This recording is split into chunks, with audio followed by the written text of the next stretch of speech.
Bueno, primero, como ustedes ya saben, esta ley entra en vigencia a partir del 1 de enero y fue expedida el 29 de diciembre del año 2016, mediante la ley 1819.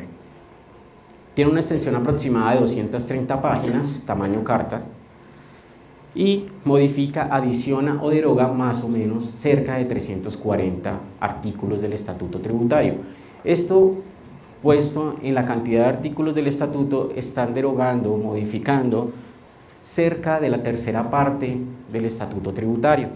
Acá solamente acercaremos cerca de 150, tal vez menos, artículos del Estatuto.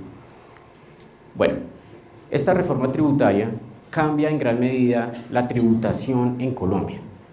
La última gran reforma tributaria se habla que es la del año 2012, la ley 1607. Tenemos otra más reciente, que es la 1739 del año 2014. Ambas les cambian o derogan mucho el contexto de la actual reforma tributaria. Aquí hablaremos de los temas más relevantes, lo cual trataré de ser muy puntual, muy específico. Bueno, primero, la tributación a las personas jurídicas, casi que el impacto es menor. Veníamos de una tarifa del 40, ahora continuamos con una tarifa del 40, el próximo año tendremos una tarifa del 37 y a partir del año 2019 estaremos hablando de una tarifa del 33%, lo cual nos lleva a pensar que esta reforma tributaria no es como tal una reforma tributaria estructural. ¿Por qué? Porque estaremos expuestos a otra reforma tributaria a partir del año 2019, tal como se tiene previsto, no de la misma magnitud como lo es esta reforma, tal vez en menor proporción, pero sí lo habrá. Por tanto, a través de la ley 1819, esta reforma sí trae un gran impacto a las personas naturales.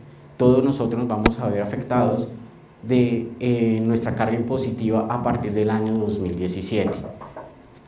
Se acaban los beneficios de la ley 1429, hablaremos de eso más adelante. Se afecta sin lugar a dudas el consumo, como ustedes ya lo saben, a partir del 1 de enero en muchos de los productos ha sido la tarifa general que se convierte al 19% a partir del 1 de enero, en algunos otros a partir del 1 de febrero, que seguramente hablaremos más adelante de eso.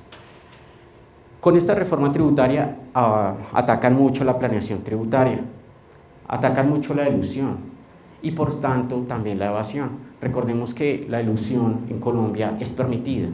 Con esta reforma tributaria lo que hacen es atacarla, de tal manera dejar al tributarista sin campo de acción con una planeación adecuada. Quiero ser muy claro en lo siguiente: la reforma tributaria nace el 29 de diciembre, pero esta solamente tiene aplicación a partir del 1 de enero del año 2017. Entonces, lo que vamos a hablar en la primera parte de la conferencia es acerca de las rentas que posee un individuo, una persona jurídica durante el año 2017. Estas se ven afectadas durante este mismo periodo, pero son declaradas a partir del año 2018. Recordemos, entró en vigencia a partir del 1 de enero del 2017, las reglas cambiaron a partir de este día. Iniciaremos entonces hablando del impuesto de renta a las personas naturales. Bueno, primero, ¿qué debemos de tener en cuenta antes de iniciar cualquier declaración hacia las personas naturales? Lo que estaba antes de la ley o la reforma tributaria de 1819 hablaba de que primero hay que determinar la residencia. La residencia sencillamente está dada fiscalmente en el artículo 9 y artículo 10 del Estatuto Tributario. Ya hablaremos de eso. Posteriormente debemos de determinar la obligación de declarar. Todos nosotros somos residentes colombianos, lo cual estamos obligados a declarar nuestras rentas mundiales y patrimonio mundial. Pero eso no quiere decir que yo sea declarante. Todos nosotros somos contribuyentes por el mismo hecho de obtener rentas en el territorio nacional. Rentas que se consideran para el Estado colombiano de fuente nacional. Pero eso no quiere decir que seamos declarantes. Ya hablaremos de eso. Posteriormente se habla de determinar una categoría tributaria. Antes nosotros estábamos divididos en 3 grandes grupos. Uno, empleados para efectos tributarios, hay que aclararlo. trabajadores por cuenta propia y otros. Ya hablaremos de ellos. Posteriormente teníamos que determinar el formulario y el impuesto. Hablaremos por qué teníamos que hacerlo. Y finalmente presentar y pagar, es decir, teníamos que cumplir una obligación formal y una obligación sustancial con el Estado colombiano, antes bajo estas reglas. En la parte superior ustedes van a encontrar cómo estaba, si aplicaba antes de la reforma o aplicaba posterior a la reforma. Esta era la forma para determinar el impuesto en personas naturales antes de la reforma. Bueno, los grandes cambios. Eso aplicaba antes de la reforma tributaria. Se estaba hablando de una clasificación del sujeto pasivo de acuerdo a su naturaleza. Es decir, llegábamos a una categorización del sujeto pasivo, entiéndase, o háblese de personas naturales. Se hablaba de que estaba el grupo de empleados para efectos fiscales, no para efectos civiles, hay que aclararlo, no para efectos legales, sino solamente para efectos fiscales. Allí, en este grande grupo, estábamos todos aquellos empleados, personas naturales, que estábamos vinculados mediante un contrato laboral, que teníamos una subordinación a cargo. Pero también, a raíz de esta clasificación, se encontraban otras personas que no tenían subordinación, es decir, que no tenían un contrato laboral, pero aún así, para efectos fiscales, se clasificaba como empleado. Teníamos los trabajadores por cuenta propia, que los trabajadores por cuenta propia eran muy puntuales, solamente aquellos que desempeñaban una actividad que estaba descrita en el estatuto tributario.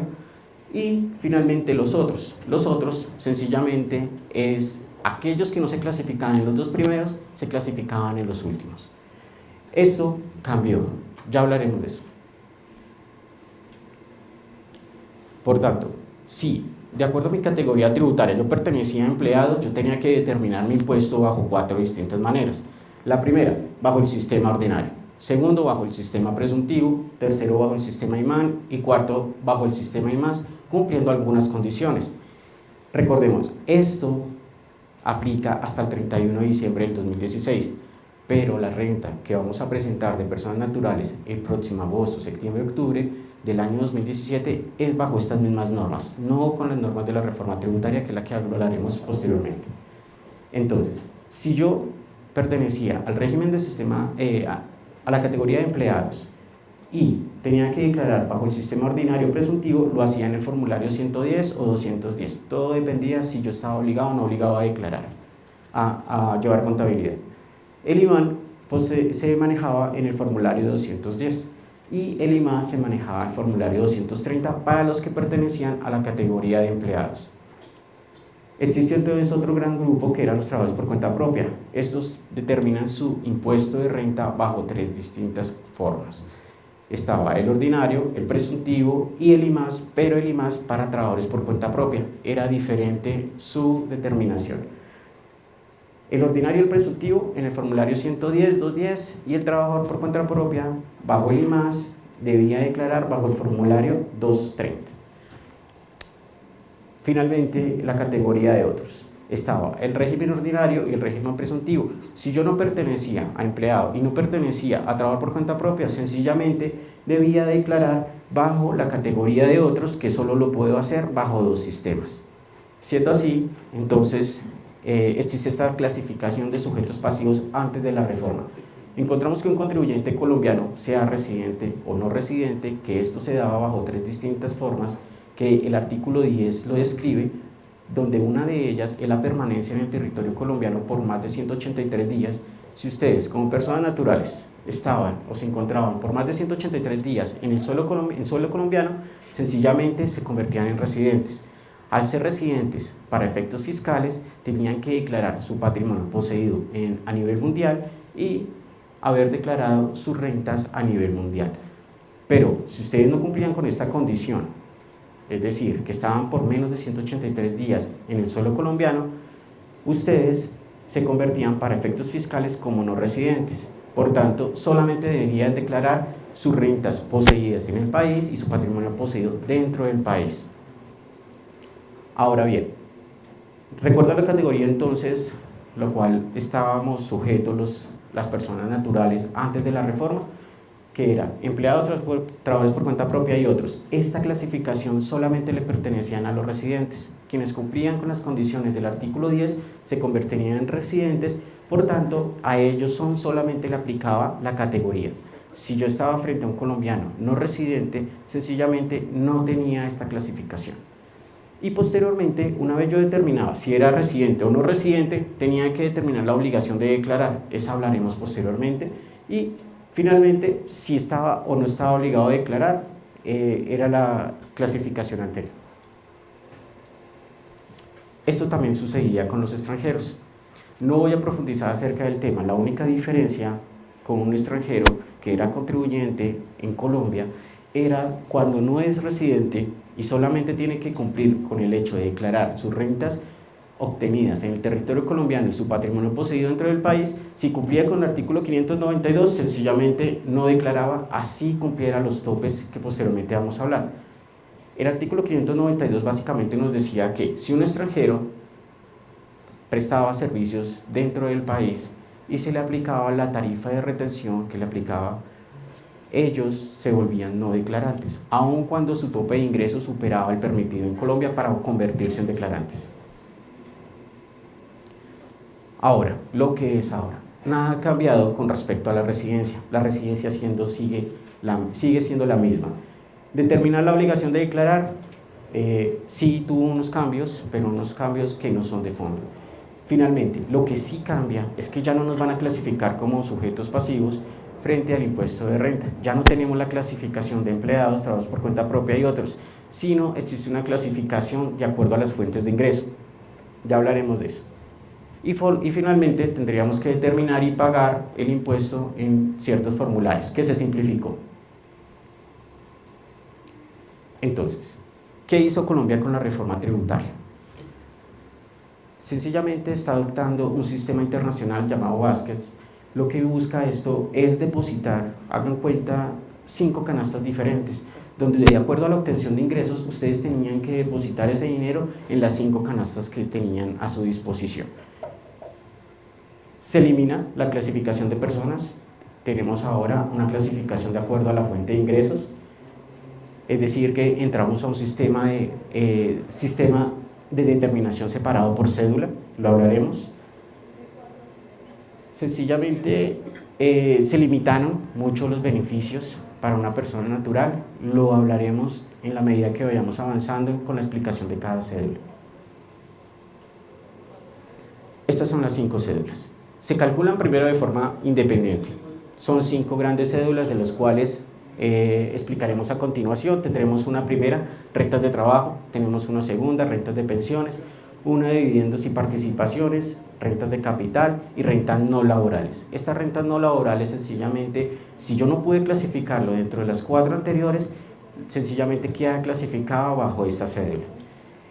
Estas 5 cédulas solamente le pertenecen o solamente aplican para residentes. Ya dimos la explicación de quiénes eran residentes, quiénes eran no residentes para efectos fiscales.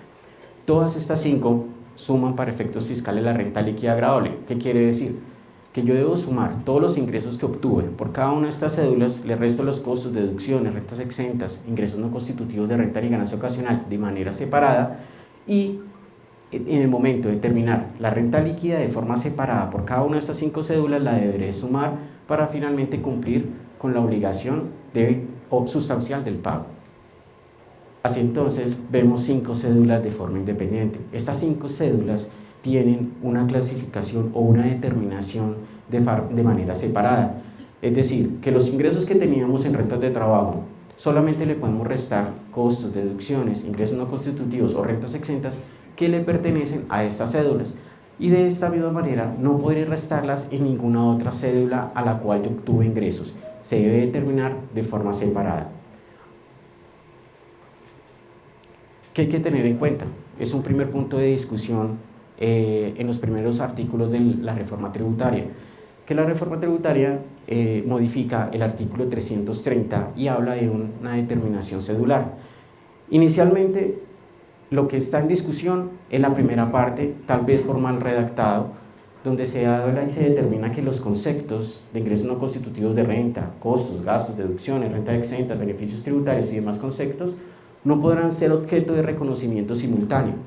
Esto me lleva a pensar que si yo tengo ingresos por rentas de trabajo y rentas no laborales, que ahora hablaremos de la diferencia que hay, que si yo tengo ingresos por lado y lado y en ambos debo de cumplir con la obligación de cotizar a salud y pensión, solo me permiten deducir de algunas de las dos cédulas. Es decir, que si yo obtuve ingresos por rentas de trabajo de 100, tuve que pagar 20 por salud y pensión, y para rentas no laborales tuve unos ingresos aproximadamente de otros 100 y también pagué los mismos 20 por salud y pensión, esos 20 solamente los puedo llevar en algunas de las dos cédulas. Es decir, que en las rentas de trabajo podré obtener unos ingresos de 100 menos unos 20 para determinar mi renta por 80.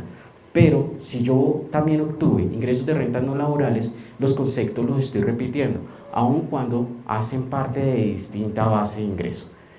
Ese es un primer punto de discusión, lo cual se faltaría por parte del Estado colombiano reglamentar esa parte. Siempre y tanto se hable que son los conceptos, no pueden ser, como lo ven de redactado en el artículo 340, no pueden ser objeto de reconocimiento simultáneo, siempre y cuando yo tenga estos conceptos y pueda tomar la deducción por ambas cédulas, siempre y cuando el concepto se repita, no podría sino hacerlo en una de las dos. Siendo así, entonces el sistema cedular me habla entonces de 5 cédulas: rentas de trabajo, rentas de pensiones, rentas de capital, rentas de dividendos y participaciones y rentas no laborales. Tenemos entonces la misma estructura. Antes de la reforma teníamos la misma estructura en cuanto a residencia, pero lo que cambia es que ya no me dan la clasificación, no me van a dar la clasificación en cuanto a la persona, sino van a dar la clasificación de acuerdo a la fuente de ingreso. Como ven, no cambian nada, solamente en la clasificación. Entonces, se simplifica. Eso buscó la reforma tributaria. Si ustedes bien lo recuerdan, en anteriores diapositivas mostrábamos que la categoría, dependiendo a la cual yo pertenecía, tenía que determinar mi impuesto hasta por 4 sistemas. Acá solamente existen en la actualidad 2 sistemas, el sistema ordinario y el sistema presuntivo, independiente de la cédula a la cual sea la fuente de ingreso. Olvidé también decirlo que el formulario que se debe diligenciar es el formulario 110 y 210. El formulario 210 va a sufrir indudablemente cambios, puesto que el 210 actual, que es el que vamos a declarar bajo las reglas del 2016, está puesto para estas reglas anteriores, no para las actuales. Entonces va a sufrir indudablemente alguna modificación. Vamos a empezar a hablar entonces de las rentas de trabajo. Las rentas de trabajo, en su artículo 335 del Estatuto Tributario, fue modificado en su totalidad. Este hace una revisión directa al artículo 103 y dice que las rentas de trabajo son las pertenecientes a salarios, comisiones, prestaciones, gastos de representación, ciertos honorarios, ya hablaremos por qué habla de ciertos honorarios, y compensaciones por servicios personales. Como ustedes bien lo notan, esta cédula pertenece a esos servicios personales que se prestan de forma directa por una persona natural. Entiéndase como prestación de servicios, independientemente el contrato el cual lo ligue al ingreso que tiene o obtiene. ¿Qué características tiene entonces esta cédula? La primera es que afecta en gran medida a aquellos empleados, a aquellos asalariados que tenían un beneficio por distintas razones. Ahora lo explicaré con un ejemplo. También se elimina a partir de la reforma tributaria el sistema IMAN, la retención mínima. Esta quedó derogada desde el 1 de enero del año 2017. Se restringe una depuración de la base gravable. Aquí es donde digo que la mayor parte de las personas naturales que tenían una planeación tributaria al 2016 se les ven de cierta manera obligadas a pagar sobre una base mayor, ya que esos beneficios se limitan, como lo veremos a continuación. Los aportes, otro de los grandes cambios es que los aportes a salud y pensión se constituyen hoy en día como ingresos no constitutivos de renta ni ganancia ocasional. Recordemos que antes la salud era una deducción para efectos fiscales y la pensión era para efectos fiscales renta exenta. hoy en día, a raíz de la reforma tributaria, queda como ingreso no constitutivo de renta ni ganancia ocasional. Esta parte quiero que la tengan muy en cuenta. Luego de explicar cada una de las rentas cedulares, explicaremos la forma de determinar el impuesto. Esta cédula se debe determinar, si bien es de forma separada, debe llegar de una manera independiente a las demás cédulas. Esta la tendré que sumar con la renta líquida de la renta de pensiones. Sumo las dos para determinar el impuesto a pagar, solamente para determinar el impuesto, no para determinar la base sobre la cual se va a aplicar el impuesto. Sencillamente dentro de esta cédula se encuentran aquellos contratos de trabajo de prestación de servicios independientes, cubren a todas estas personas. Las rentas de trabajo, ¿cómo es su depuración? Parto de todos los ingresos, le puedo restar aquellos ingresos no constitutivos de renta ni ganancia ocasional, allí me genera un primer subtotal de esta cédula, la cual me va a servir para referenciar el límite por el cual esta persona va a declarar. Primer límite, que mis rentas exentas y mis deducciones que yo obtenga a raíz de esta cédula la voy a limitar al 40%. ¿Al 40% de qué? De tomar el total de los ingresos menos los ingresos no constitutivos de renta ni ganancia ocasional. Debe limitarse a un 40%. Para posteriormente, pues, entonces, restar las rentas exentas y deducciones. Tiene una segunda limitante, el cual son 5.040 VTs, es decir, que ese primer subtotal, yo solo me puedo restar de ese subtotal como renta exenta y deducciones hasta 5.040, que eso equivale a algo aproximado a 160 millones. Esto, luego de tomar el subtotal 1, determinar si existe o no algo. Es un ejemplo como para que ustedes dimensionen el impacto de una persona asalariada, una persona que presta sus servicios de forma personal, como persona natural. Una persona que bajo las normas vigentes al año 2016 obtenía un ingreso aproximado de 100, podría tomar como costos y deducciones de más o menos de 23 millones. Allí, ¿qué podemos encontrar? Por ejemplo, la pensión, la salud, que se derivaba como deducción antes de la ley, antes de la reforma. También se podía tomar ese 10% por tener un dependiente a cargo. Se podían restar rentas exentas de un aproximado de 31 millones, lo cual correspondía a aquellas pensiones o aquellos aportes a la AFP que se hacían de forma voluntaria, que tenían hasta un 30%, que actualmente sigue en vigencia ese 30%, pero en el momento de determinar su renta va a ver que ese 30% se va a ver limitado. Y finalmente se puede restar unas rentas de trabajo, unas rentas del 25%, aquello que se ha llamado como el mínimo vital. Todos aquellos que provengan sus ingresos de la cédula de rentas de trabajo, podían tomarse este 25%. Este 25% obedecía a lo mínimo con el cual yo podía subsistir, basándome en unos ingresos. Entonces, si bajo la ley o lo que está en vigencia del año 2016, yo podía restarme todos los beneficios a los cuales yo estaba o tenía el beneficio de hacerlo, podría llegar a una renta líquida gravable aproximadamente de 35. Puesto en millones, una persona que tenía entonces un ingreso de 100 millones podía determinar que su renta líquida gravable bajo el sistema anterior podía llegar hasta 35 millones, es decir, una base mucho inferior a la cual actualmente se vio afectada. Vamos a darnos cuenta que a raíz de la reforma tributaria estructural, a raíz de las limitantes que tienen esta fuente de ingresos, estas personas se ven altamente perjudicadas. Como ven, en la siguiente columna vamos a encontrar una modulación acerca del año 2017 bajo las mismas reglas, bajo las nuevas reglas.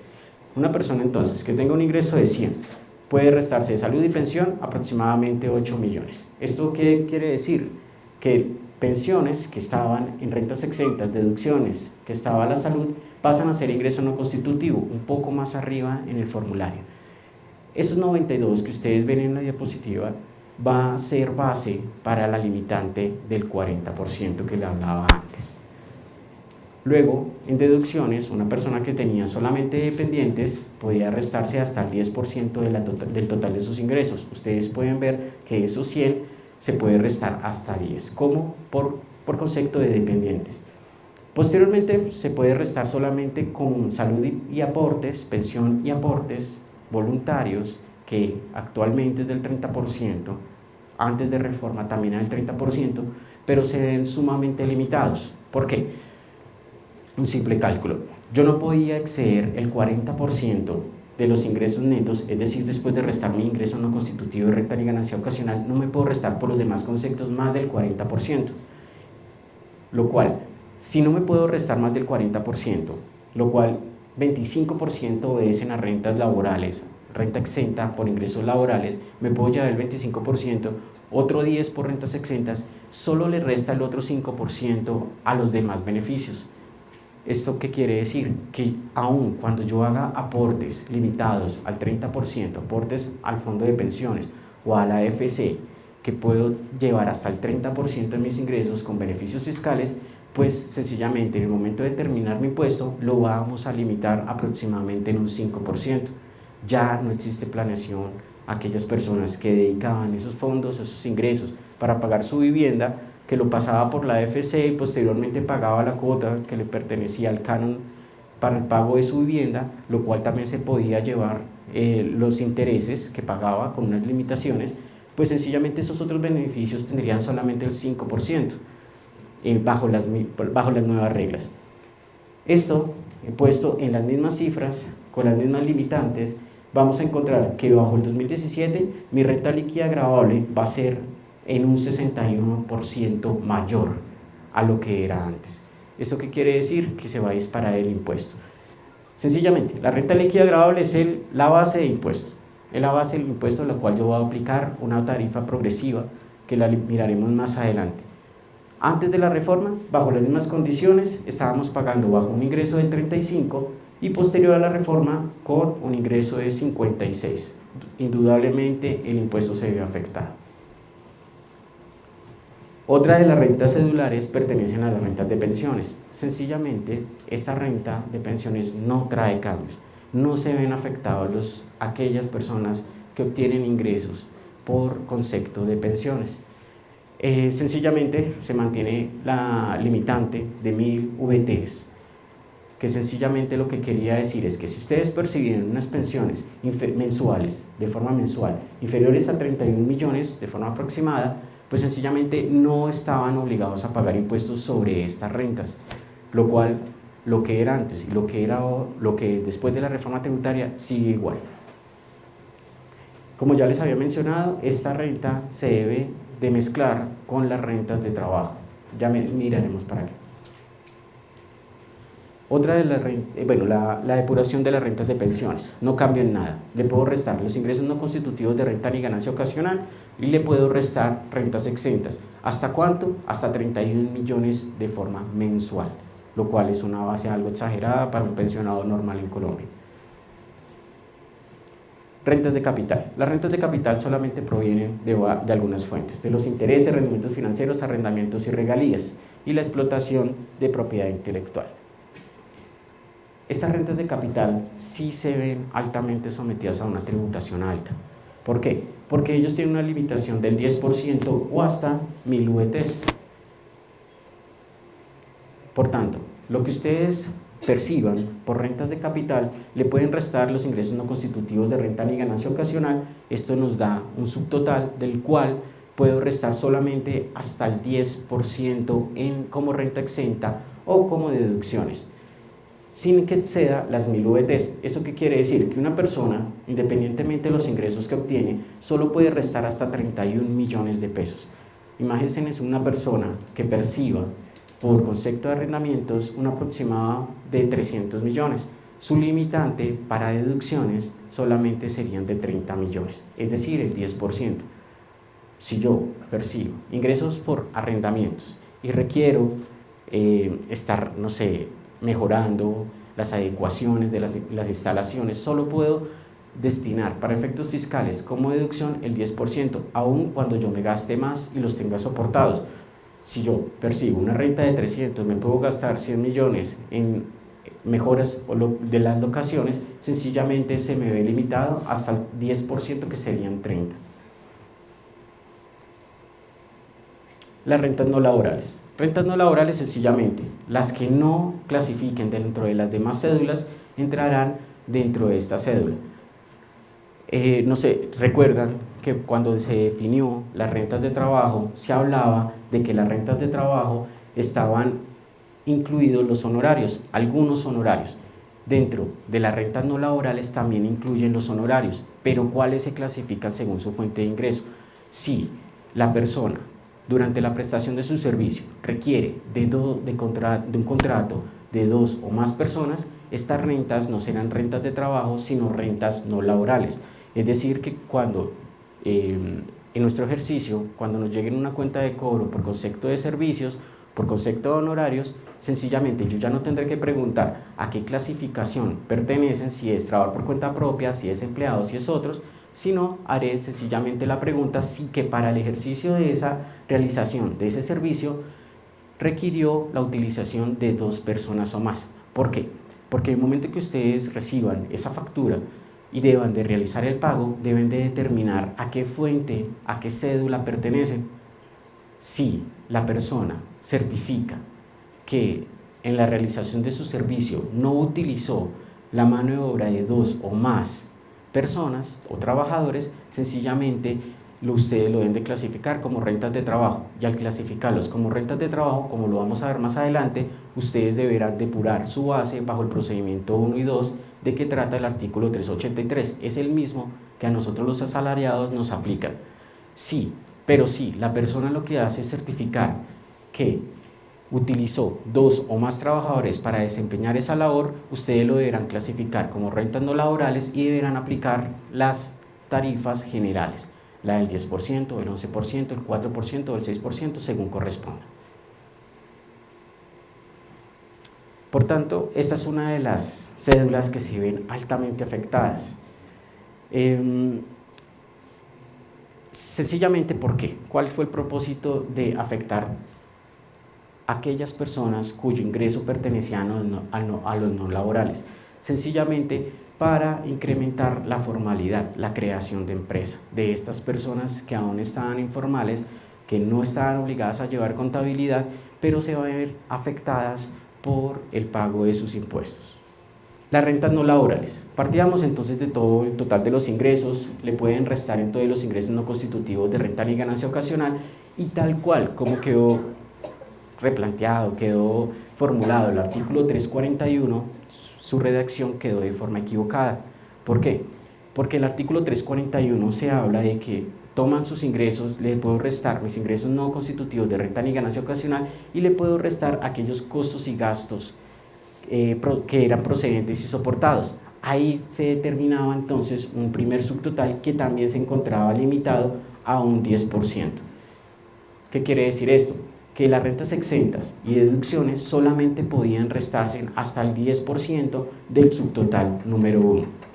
Si lo notan, está de manera inadecuada redactado el artículo. ¿Por qué? Porque la segunda parte del artículo 341 me habla de que yo me puedo restar la deducción, pero si me voy un parágrafo antes, le puedo restar los costos y gastos procedentes, es decir, las deducciones. Por tanto, si la persona tenía ingresos no laborales, le podía restar aquellos gastos y costos antes de determinar la limitante del 10%. Pero el siguiente párrafo me habla de que esas rentas exentas que están limitadas al 10%, también le puedo restar las deducciones. Para efectos fiscales, una deducción es un gasto. Es decir, que no es lo mismo restarlos antes de generar el primer subtotal a generarlo posterior al subtotal. ¿Por qué? Porque los que están posterior al primer subtotal están limitados al 10%. Otra de las cédulas las cuales se vieron altamente afectadas y con grandes cambios es la del artículo 342. Esta habla de rentas y dividendos y participaciones. Sencillamente es la obtención de ingresos a través de una sociedad nacional producto de esas dividendos y participaciones que le entregan a sus socios en calidad de gravados y no gravados.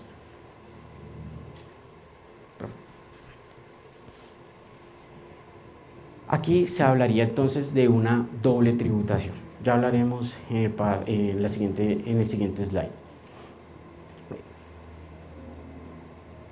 Ok, aquí este artículo solamente procede sobre la entrega de dividendos y participaciones de una persona jurídica que era una sociedad nacional y le entregaba a las personas naturales residentes.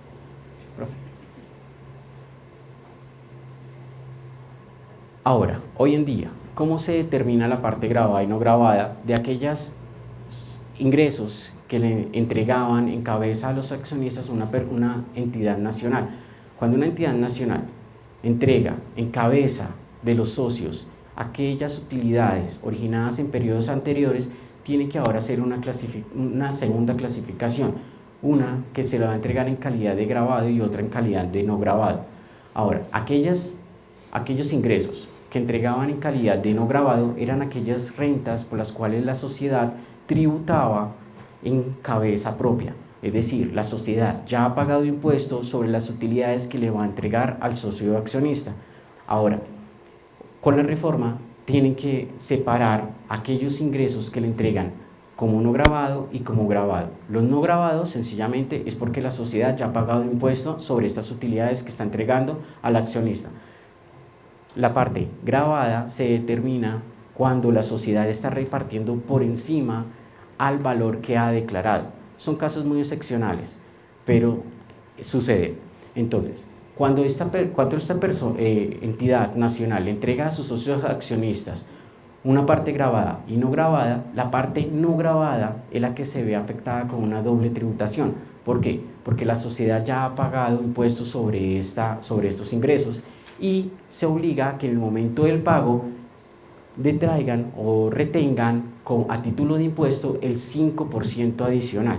Es decir, que lo que pagó la sociedad nacional en su cabeza, en el momento de entregarle al socio accionista, le deberá retener un adicional del 5%.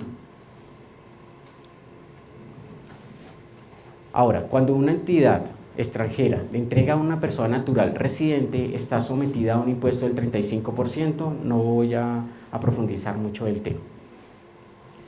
Cuando una sociedad o entidad nacional le distribuye a una sociedad extranjera o a una persona natural no residente, ellos también se ven altamente sometidos a una retención del 35%.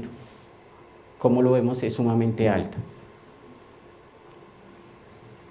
Las sucursales que se encuentran aquí en Colombia, como una sucursal de sociedad extranjera que se constituyen aquí bajo las normas nacionales, estas empresas, cuando entregan a sus socios o accionistas, también deberán retener al 35% o al 5%. Ok, digamos que eso lo paso un poco breve, muy rápido, porque muchos de estos conceptos no estamos aún relacionados. Finalmente tenemos entonces 5 cédulas. Luego de determinar la renta líquida de forma separada, yo debo de sumar las rentas de trabajo y las rentas de pensiones para someterlas a la tabla progresiva del artículo 241. Debo de sumar estas dos para determinar el impuesto. Las rentas de capital y las rentas no laborales las deberé sumar, ya que se determinaron de forma independiente, para colocarlas sobre otra tabla del artículo 241. Y los dividendos y participaciones sí se deben de colocar sobre una tabla de forma independiente, y las tres me sumarían el impuesto a pagar.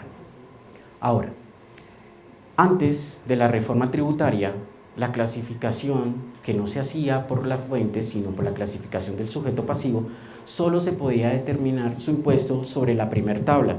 La tabla no cambió.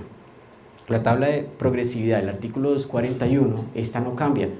Esta tabla únicamente se deben de colocar las rentas de trabajo y renta de pensiones. Cuando antes, independientemente de mi fuente de ingreso, sea de trabajo, de pensiones, dividendos y participaciones o no laborales, yo la debía colocar en una sola tabla. ¿Cómo lo notan?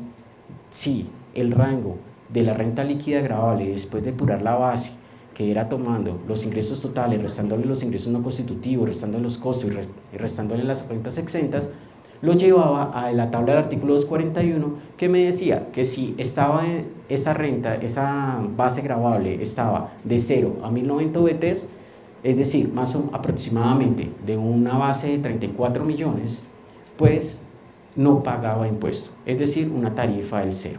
Pero si mi base gravable, es decir, mi renta líquida después de depurada, era superior a las 1090 UVTs, existía una progresividad que estaba dada en el artículo 241, tabla que no cambió, pero sí cambió la forma de determinar el impuesto. Con la reforma tributaria, una vez yo separe las rentas, las agrupe como están en la diapositiva, sencillamente las tendré que colocar en tablas diferentes. Si se fijan, las dos primeras se deben de colocar aún en la tabla 240 del artículo 241, las rentas de capital no laborales del parágrafo segundo del artículo 241, pero diferente tabla. La renta exenta sumada, la parte no gravada, es decir, si mi base gravable por estos dos conceptos era inferior a 19 millones, no pagaba impuesto, no pago impuesto. Y dividendos y participaciones, también existe entonces una progresividad en cuanto a la persona natural cuando determina su impuesto. Si lo notan, tenemos tres tablas distintas, los cuales me dan un rango para que mi impuesto no deba pagar impuestos de acuerdo a una tarifa determinada. ¿A qué voy? Una persona, damos un ejemplo, que pueda antes de la ley 1819 del 2016, es decir, con las reglas al 31 de diciembre que vamos a declarar hoy en día en 2017, tenía unos ingresos provenientes de renta de trabajo aproximado de 34 millones, unas rentas de capital, es decir, un arriendo que percibía un aproximado de 15 millones, vamos con una renta líquida gravable aproximada de 49 millones y unos dividendos, puedo ser yo accionista de una sociedad nacional y puedo percibir otros 10 millones, es decir, yo voy a pagar sobre 59 millones. Bajo las anteriores reglas, esos 59 millones lo debía colocar en la tabla de la parte superior. Nos damos cuenta que esos 59 millones seguramente estaban dentro del segundo rango de esta tabla y seguramente tendría que pagar a una tarifa del 19%. Es decir, esta persona era contribuyente del impuesto y pagaba impuesto. Hoy en día, estas personas que tienen repartido su fuente de ingreso, muy seguramente algunas de ellas, cuando su ingreso va más bajo que el rango que contempla cada una de las tablas, seguramente con los mismos ingresos no va a pagar un impuesto. Analicemos por qué. Si yo tengo entonces unos ingresos provenientes de renta de trabajo de 34 millones, al colocarlos sobre la tabla, sencillamente están por debajo de la base líquida, de la base la cual me genera el impuesto. No pago impuesto por esa cédula. Me voy al segundo grupo, recibí 15 millones por arrendamientos, es decir, la clasifico como rentas de capital. La coloco sobre la tabla, empiezo a pagar después de 19 millones, por tanto tampoco pagaría impuesto por esos ingresos. Y finalmente, por dividendos y participaciones, tengo unos ingresos de 10 millones, empieza la tabla a grabar a partir de 19 millones. Una persona que antes, bajo las reglas anteriores, que tenía unos ingresos totales de 59 millones, pagaba una tarifa aproximada del 19%. Hoy en día, con esta nueva clasificación, son las únicas personas naturales que se ven beneficiadas con la ley, porque al separar su fuente de ingreso, sencillamente por ninguna de las tres tablas pagaría impuesto. Tendrían los mismos ingresos, pero no pagaría impuesto. ¿Qué pasa entonces con las pérdidas fiscales? ¿Qué es una pérdida fiscal? Aquellas personas naturales que hayan pagado por renta presuntiva, que era nuestro segundo método, si lo recuerdan, ese segundo método, cuando yo optaba por pagar por este sistema presuntivo, yo tendría derecho a descontármelo en periodos siguientes, en los 5 periodos siguientes, ese exceso por el cual yo pagaba el impuesto de renta. Estas pérdidas fiscales que tienen acumuladas estas personas naturales no los perderían con la reforma tributaria, solo que solamente lo pueden restar de dos cédulas, las rentas no laborales y las rentas de capital. Solo puedo las rentas, más bien, las pérdidas fiscales que originé al 31 de diciembre del 2016, yo puedo restarlas hasta en dos cédulas a partir del año 2017, que son las rentas no laborales y las rentas de capital. Claramente podemos ver que las nuevas pérdidas fiscales que se originen a partir del 1 de enero del 2017 solamente pueden ser restadas en cada una de las cédulas que lo originaron. Eso brevemente lo que cambió para el impuesto, la tributación en personas naturales. Fueron muchos los cambios son sustanciales, cambian las reglas, cambian la manera de hacer las cosas Como lo notaron, muchas de las personas naturales se concentra la mayor tributación que va a percibir a través de la reforma tributaria el Estado colombiano. Posteriormente miraremos entonces brevemente los cambios de las rentas de personas jurídicas. Como bien lo saben, la eliminación del CRE. El CRE quedó derogado a partir del 1 de enero del 2017. Esto, a través de una interpretación, hago la claridad, debe igual cumplirse el pago del impuesto de CRE ahora en abril. Muchos interpretaron de que este impuesto quedó derogado y por tanto no contemplaban el pago del impuesto, cosa que equivocadamente se llegó a interpretar en su momento. Indudablemente, si al 31 de diciembre yo era sujeto pasivo del impuesto de CRE, tengo que causarlo y pagarlo a más tardar en abril. Eso para el año 2016, no se pagará la sobretasa de CRE. Ustedes bien saben que el impuesto de CRE también lleva atada una sobretasa. Esta sobretasa no será cancelada en el impuesto que vamos a pagar a más tardar en abril. La tarifa, bueno, otro de los grandes cambios es la tarifa del impuesto sobre la renta. El impuesto sobre la renta, a raíz de la eliminación del impuesto de CRE, en el año 2017 va a haber una tarifa general del 34% más una tasa del 6%, una sobretasa, es decir, que la sobretasa que pagábamos por impuesto de CRE, ahora lo vamos a pagar en impuesto de renta. Esta sobretasa solamente la pagarían aquellas personas que su renta líquida gravable, es decir, después de tomar sus ingresos, restarles sus ingresos no constitutivos, sus costos y sus deducciones, le eran o son superiores a 800 millones, pagarán la sobretasa. Esto no cambió, solo que la sobretasa, en vez de ser sobretasa en CRE, pasará a ser una sobretasa en renta. La tarifa general para el año 2017 pasaría del 25% que pagábamos en 2016 al 34% en renta. Como lo notan, sumaron los 9 puntos con la eliminación del CRE, sumaron los 9 puntos en las rentas, en el impuesto de renta. Para el año 2018, la tarifa general queda en 33%, pero tenemos una sobretasa del 4%, que solo la pagarán aquellas personas que su renta líquida gravable sea superior a 800 millones. En el año 2019 empezaremos con una tarifa entonces del 33%. Aquí les hablaba entonces de que se requiere a más tardar del año 2018, que inicia otro periodo presidencial, vamos a modificar con otra reforma tributaria. Va a entrar en vigencia otra reforma tributaria. De pronto no tan sustancial como la actual, pero muy seguramente esta tarifa para el año 2019 va a aumentar.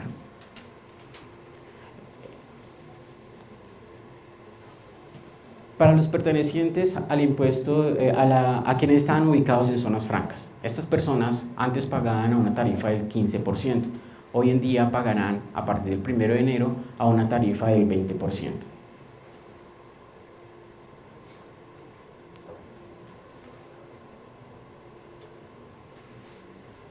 ¿Recuerdan que aquellos sujetos pasivos del impuesto de CRE estaban exonerados algunos aportes? Estos aportes no se elimina la exoneración. Esos 9 puntos que yo pagaba en CRE ahora los voy a pagar en renta. Entonces, aquellos sujetos pasivos que pagarán esos 9% también gozarán de ese mismo beneficio. El beneficio no cambió. No cambió. El artículo 114 sí sufrió algunas modificaciones, pero el beneficio sigue vigente para aquellos que paguen renta a partir del 1 de enero a una tarifa del 34%.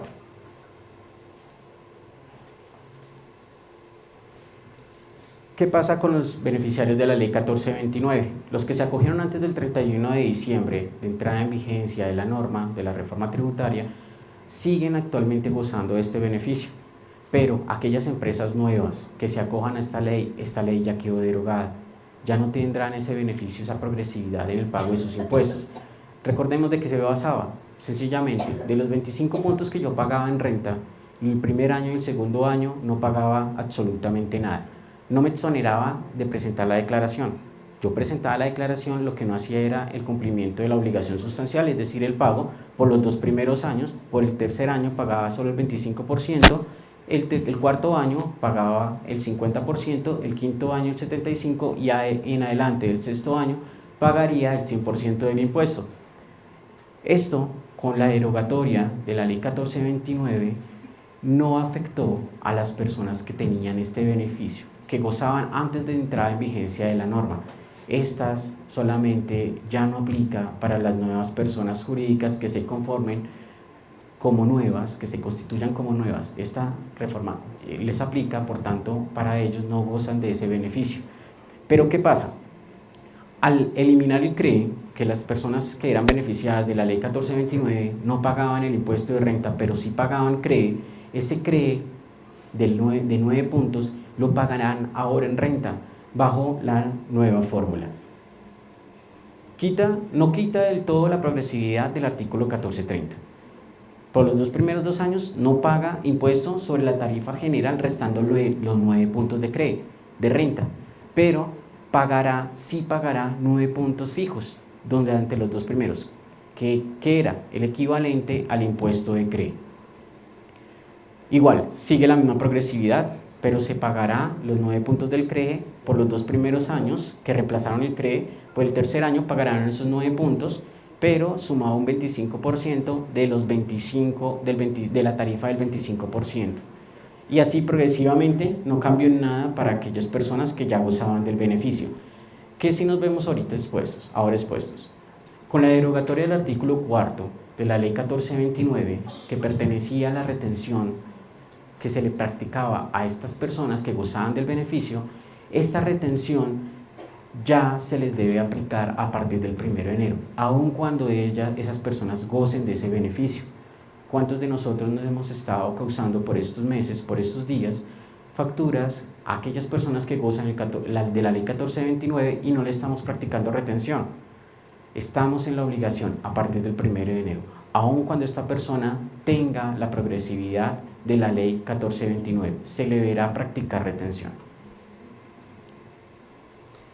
Otra de las cosas era que dentro de la ley 14 hablaba de que estas personas no estaban sometidas a la renta presuntiva. Con la derogatoria de esta norma, lo que hace es que ya se elimina este beneficio para estas personas jurídicas. Otro de los grandes cambios que trae la reforma tributaria es el cambio de la tarifa en la renta presuntiva. Deja de ser del 3% y pasa a ser del 3.5%. Recordemos que la renta presuntiva es sencillamente una presunción que tiene el Estado sobre un patrimonio líquido del año anterior, que por lo mínimo yo debo cumplir con el Estado en rendir ese patrimonio en un mínimo de un 3%. Si yo poseo patrimonio ocioso, es decir, un patrimonio que no me genera ningún tipo de renta, yo mínimo debo contribuir al Estado colombiano con el 3%. Esta tarifa aumentó al 3.5%. Y su depuración no cambia, sigue siendo la misma, solamente que incluyen que yo me puedo detraer de esa base el valor patrimonial neto de los bienes destinados exclusivamente a actividades deportivas. Yo lo puedo detraer de la base. Esa fue una modificación, una adición que sufrió el artículo 187 del Estatuto Tributario. Ahora, como ya les mencionaba, a la ley de la ley 100 del año 93, salud y pensión, las cotizaciones, la salud pertenecía a deducción, la pensión pertenecía a rentas exentas. Ahora, estas dos dejaron de ser rentas exentas y deducciones y pasan a ser ingresos no constitutivos de renta ni ganancia ocasional. Otro de los grandes cambios que trae la reforma tributaria. La reforma tributaria modifica el artículo 137 y es a la que determina la limitación de la deducción de la depreciación.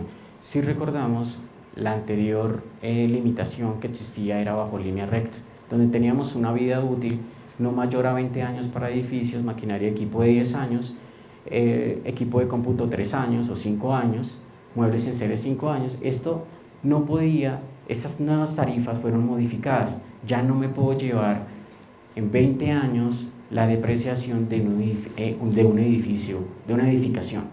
Ahora pasa a ser de una tarifa del 2,22, es decir, que antes yo depreciaba un edificio en 20 años para efectos fiscales y hoy en día para efectos fiscales tendré que utilizar 45 años para depreciar ese mismo edificio. Indudablemente esto afecta mucho a las personas jurídicas, aquellas que están realizando cualquier tipo de inversión, o a aquellas personas naturales que están obligadas a llevar contabilidad, prácticamente media vida para poder llevar al gasto por depreciación por la adquisición de un edificio. Con la entrada de las nuevas normas contables, que ustedes bien lo saben, que Colombia ya está en la obligación de adoptar la nueva implementación o la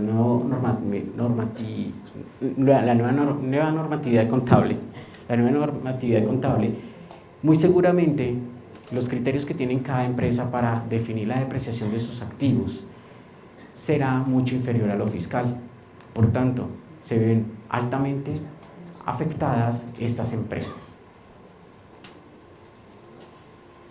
Otro de los grandes cambios que hay que mencionar es el artículo 288. Este habla de la diferencia en cambio. La diferencia en cambio queda grabada, pero queda grabada aquella diferencia en cambio que se convierta en realizada. Recordemos que aquellos activos pasivos que yo tenga de moneda extranjera tengo que reexpresarlos a la última tasa de cierre del año. Esto lo lleva al ingreso o al gasto dependiendo de la tasa. Hoy en día, eso es para efectos contables. Para efectos fiscales, solo me puedo llevar al ingreso o al gasto la diferencia en cambio efectivamente realizada. ¿Esto qué quiere decir? Que yo puedo tener activos y pasivos expresados en otra moneda, que al momento de convertirlos a la última tasa de cierre del año, yo generaba un ingreso o un gasto, ya no lo tendré para efectos fiscales que reconocer como un ingreso o como un gasto. Sencillamente, solamente llevaría el gasto o el ingreso cuando se realice. ¿Qué quiere decir? Que en el momento en que se cause, diga ustedes, una factura en dólares, esta factura en dólares inicialmente se reconoce a una tasa con la fecha, a partir de la fecha de la factura. Si tenemos una cartera de 100 y tenemos una TRM de 1000, tendremos un reconocimiento entonces de 10.000 en nuestra cartera, de 100.000 en nuestra cartera. Pero si en el momento de que nos cancelan esa cartera, la TRM ya no es de 2.000, sino de 2.000, en ese momento se está realizando la diferencia en cambio. Ahí efectivamente se está realizando un ingreso efectivo, porque a mí ya no me van a pagar con una tasa de 1.000, sino van a pagar con una tasa de 2.000. Por tanto, la diferencia en cambio quedará grabada una vez se realice, no en la reexpresión de nuestros activos y pasivos en moneda extranjera. El artículo 772-1 fue adicionado con la reforma tributaria buscando que el nuevo marco normativo contable que estaba vigente o que está vigente en el momento de la entrada en vigencia de la ley 1819 se parta para efectos fiscales de este marco normativo. ¿Qué quiere decir esto? Que ya el libro PUC o las reglas bajo el 2649 desaparece. Ya ese libro fiscal ya no se debe llevar. Ya está claro que los 4 años con los que contaba la DIAN para adoptar norma internacional en lo fiscal queda tácitamente derogado. Ya el libro fiscal bajo 2649 ya no se debe llevar. Ya se debe llevar es bajo el nuevo marco normativo, es decir, con la implementación de norma internacional. Recordemos que tanto Grupo 1, 2 o 3 deben de ya implementar ya debe tener implementado norma internacional en sus compañías. Ya la conciliación fiscal que les va a solicitar aquel funcionario de la DIAN ya no va a ser con base en las interpretaciones dadas a partir del 2649 o 2650. Ya él lo va a pedir esa depuración a partir de una norma internacional que ya debe estar implementada. Aquellas empresas que no han hecho esa implementación van a ser altamente castigadas con nuevas sanciones. Es decir, complementando un poco esta parte, aquellas declaraciones donde yo parto la parte contable y llego a lo fiscal, tengo que partir de cifras bajo norma internacional. Y la nueva reforma tributaria trae consigo algunas limitaciones, como por ejemplo la de depreciación que les acabo de mostrar, y algunas modificaciones de interpretación, pero debo de partir siempre de cifras bajo norma internacional, ya no bajo 2649 o 2650 que lo reconocíamos como colgado. Los obligados a declarar. Los obligados a declarar a partir del año 2017 sufren también otros grandes cambios. El artículo 594-3 cambió las bases, es decir, que aquella persona que tenía unos consumos con tarjeta de crédito superiores a 1.400 a 2.800 como era antes. Quiero que fijen su mirada aquí en la parte inferior. Antes de la reforma, si yo tenía unos consumos con tarjeta de crédito por más de 2.800 VTs, me convertía en declarante del impuesto de renta.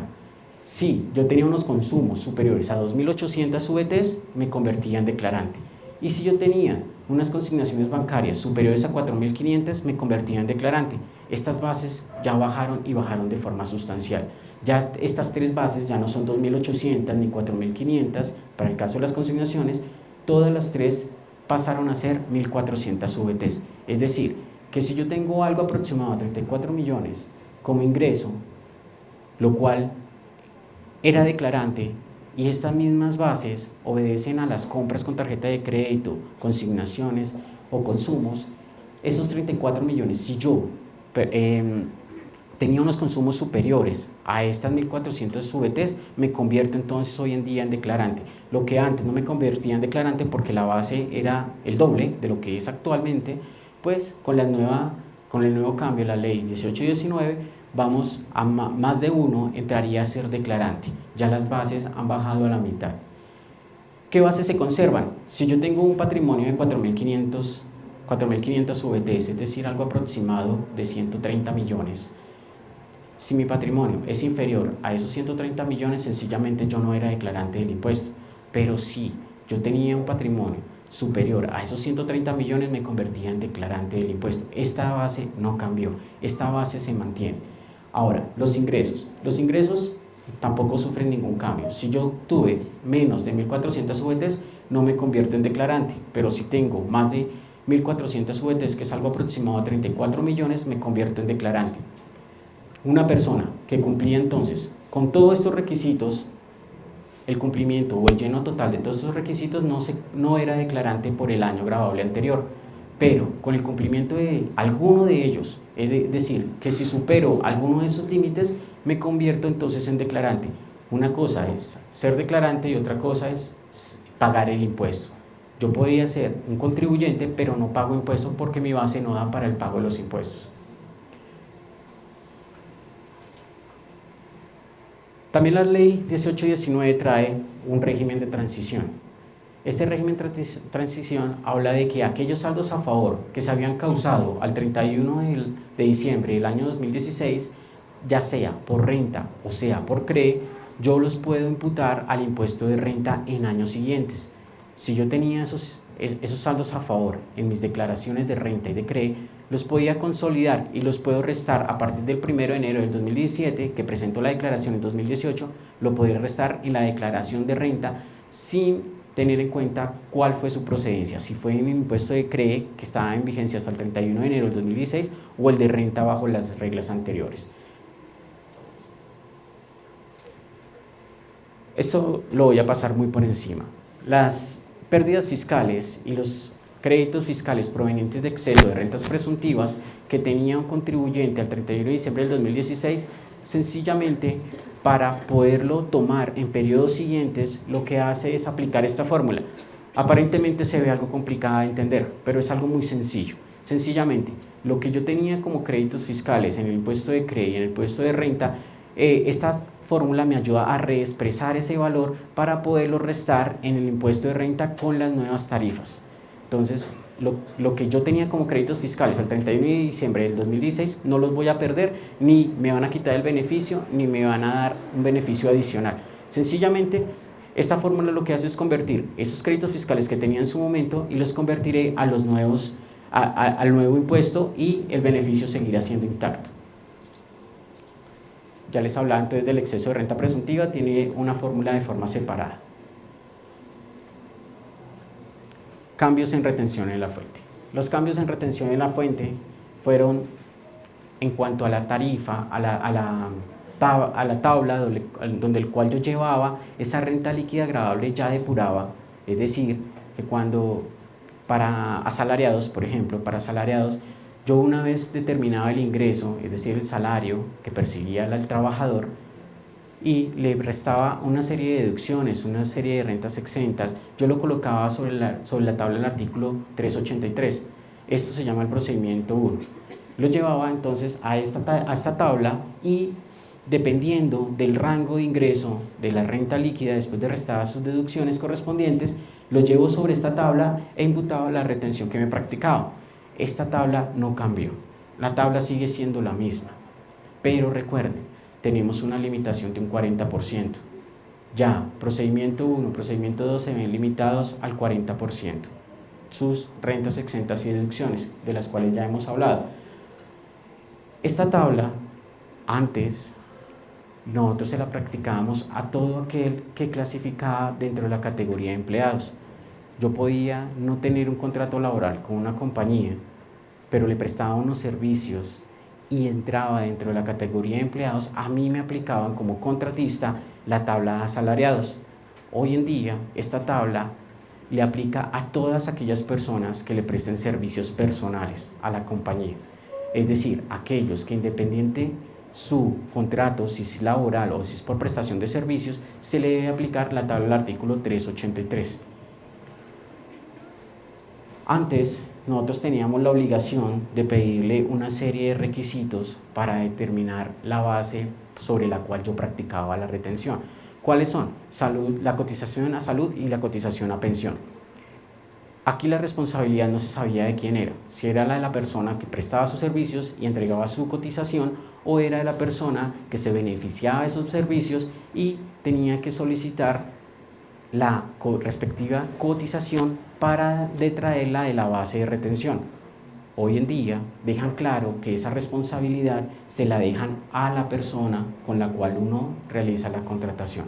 Esta persona deberá entregar salud y pensión, su cotización. Si no la entrega, sencillamente no te entrará dentro de la base para determinar la retención en la fuente. Algo que sí hay que aclarar es que a partir del 1 de marzo entra en vigencia la nueva aplicación o el sistema de retención.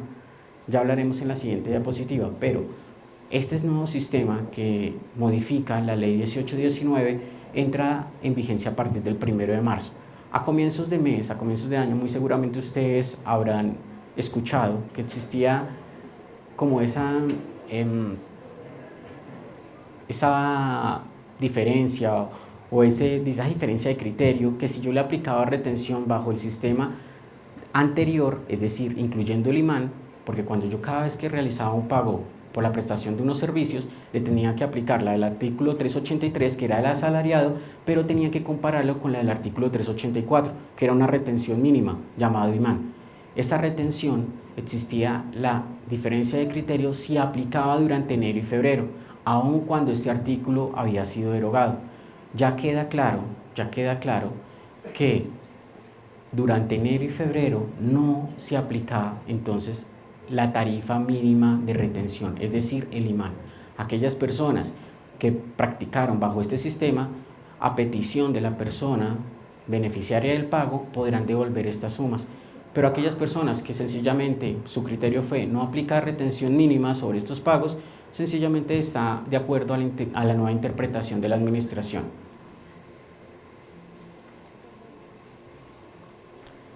También tenemos entonces los pagos mensualizados. Esto lo veníamos haciendo antes, no cambió, pero quedaron las reglas aún más claras. Si nosotros teníamos un contrato de servicios que superaba el mes, es decir, una prestación de servicios que se daba por un año, y voy a realizar un pago acumulado de 3 meses, de 6 meses, yo tendría que convertir esa base a forma mensual. Es decir, que dependiendo de la prestación de servicio, dependiendo de la factura que me llegue, dependiendo el periodo de facturación que me haya llegado, yo debo de tomar esa base y dividirlo en cuántos meses es la prestación del servicio que estoy percibiendo. Esto lo veníamos haciendo en su momento, no cambió en nada, pero quedó incluido dentro del artículo 383. Una de las cosas que sí cambió de forma sustancial es que a petición de la persona que se le somete la retención en la fuente, ella puede solicitar un cambio de tarifa. ¿Qué quiere decir esto? Que un proveedor, un contratista cualquiera, alguien que me preste servicios, él me puede decir a qué tarifa yo le debo retener. Antes teníamos unas reglas claras, teníamos una tabla del artículo 241, que fue el que ya vieron, teníamos unas tarifas generales, pero ahora a petición de la persona le puedo retener una tarifa, siempre y cuando él lo solicite. Ahora, esta parte falta por reglamentar en la reforma tributaria. Esta parte muy seguramente entrará mucho en controversia porque esta tarifa, para que aplique esta tarifa, esta nueva tarifa, la cual me han solicitado, deben de solicitar una tarifa superior a la cual bajo el nuevo sistema yo le puedo practicar. Si yo le practico una retención y esa retención es inferior a la tarifa que él me está diciendo, le puedo aplicar la tarifa que él me está solicitando. Pero si esa tarifa la cual él me está solicitando es inferior a la que menciona la norma, sencillamente no se la puedo aplicar. Como ya lo mencioné, el artículo 384, que hablaba de la retención mínima del imán, quedó derogado. Esto lo podemos consultar o podemos leer o podemos interpretar la interpretación que le está dando la administración a la derogatoria de este artículo. Lo podemos observar en el concepto 4884 y 4773 de febrero 24, es decir, hace 2 semanas.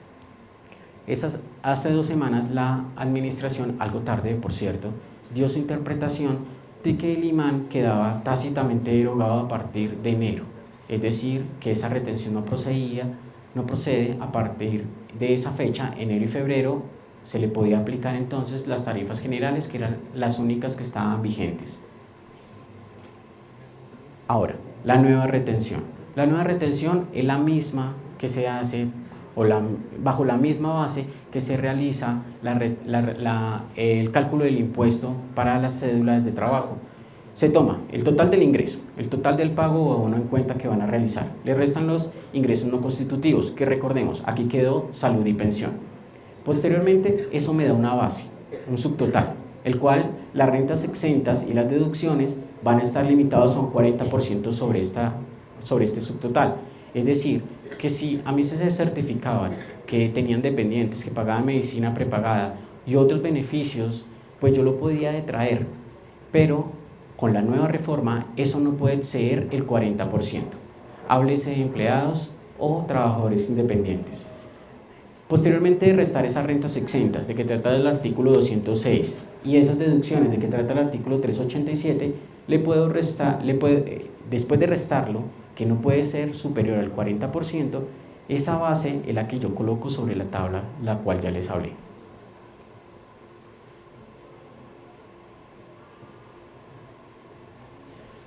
Estas son las rentas exentas actuales.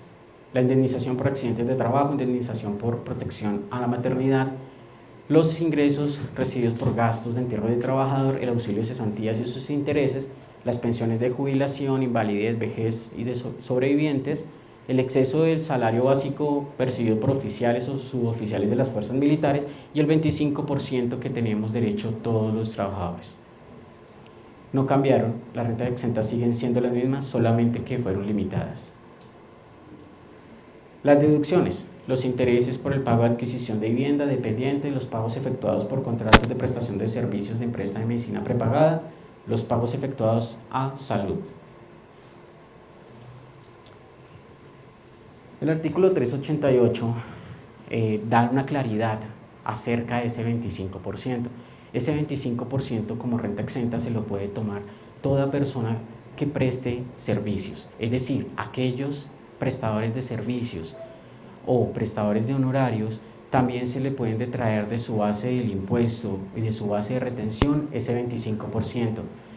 Ese 25% que va a estar limitado a 240 VTs mensuales, lo podremos restar de aquellas facturas que me lleguen por estos conceptos con la total claridad. Antes se tenía como una interpretación de la administración sobre la cual se podría detraer ese 25%, pero no estaba realmente en la norma. Generalidades. Tenemos unas amnistías en cuanto a la retención en la fuente, unas amnistías que llegan en la reforma tributaria. Esta reforma tributaria no se caracteriza como la anterior en cuanto a las amnistías. ¿Por qué? Porque estas amnistías únicamente proceden sobre aquellas declaraciones de retención en la fuente que me quedaron ineficaces o aquellas declaraciones de IVA que yo presenté fuera de un periodo diferente al bimestral, cuatrimestral o anual al cual yo estaba obligado. Solamente, para que lo tengan en cuenta, la reforma tributaria le dio esta amnistía a aquellas personas que sí cumplieron con su obligación formal de presentar su declaración, pero que no quedó ineficaz, que quedaron eficaces o que no tienen un piso legal. Entonces, aquellos contribuyentes que presentaron su declaración de retención en la fuente, que no pagaron en su totalidad las retenciones, las sumas retenidas, sencillamente su declaración quedó ineficaz, podrán presentarla sin el pago de sanciones y sin el pago de intereses, si solamente con el cumplimiento de la presentación de la declaración nuevamente, pagando el excedente que dejaron de pagar o pagarlas nuevamente. Pero recordemos, únicamente aplica para aquellas personas que presentaron efectivamente su declaración. La compensación de saldos a favor con declaración de retención en la fuente. Estos fueron uno de los grandes cambios, ya que yo podría compensar un saldo a favor que yo tenía en mis declaraciones de renta o de IVA con el pago de la retención en la fuente, pero solamente estaba señalado para ciertas personas. ¿Por qué? Porque si yo tenía a cargo una retención, un saldo a favor en IVA o en renta superior a 82.000 VTs, podía dejar de pagar la declaración de retención en la fuente y compensarla con este saldo a favor. Estas 82.000 VTs es algo así como 2.800 millones. Yo creo que una persona normal no tiene un saldo a favor de este tipo.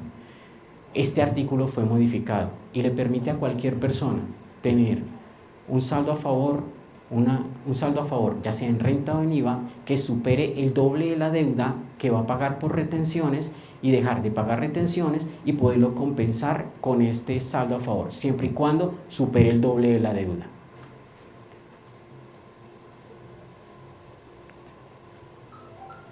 Otra de las cosas, el artículo 580-1 lo modificaron. ¿Qué decía antes el artículo 580-1? Daba la ineficacia en las declaraciones de retención. Aquella declaración de retención que yo haya presentado y no la haya pagado en su totalidad, esta declaración queda automáticamente ineficaz. Hoy en día, con la nueva reforma, podré presentar esa declaración sin pago alguno y no me quedará ineficaz siempre y cuando lo pague en los 2 meses siguientes. Es decir, podemos dejar de pagar retención en la fuente y que no quede ineficaz siempre y cuando en los 2 meses siguientes pueda realizar el pago. Si no lo hago, automáticamente quedará ineficaz la declaración. Otras generalidades de retención en la fuente. El artículo 247 fue modificado. A aquellas personas naturales sin residencia se le practicaba una retención del 33. Hoy en día se le practica una retención del 35. Artículo 247. Los profesores extranjeros con más de 182 días en el país se le practica una retención del 7%, inferior a 182 días, perdón. Se modifican también las tarifas del artículo 407-415, que son los pagos al exterior.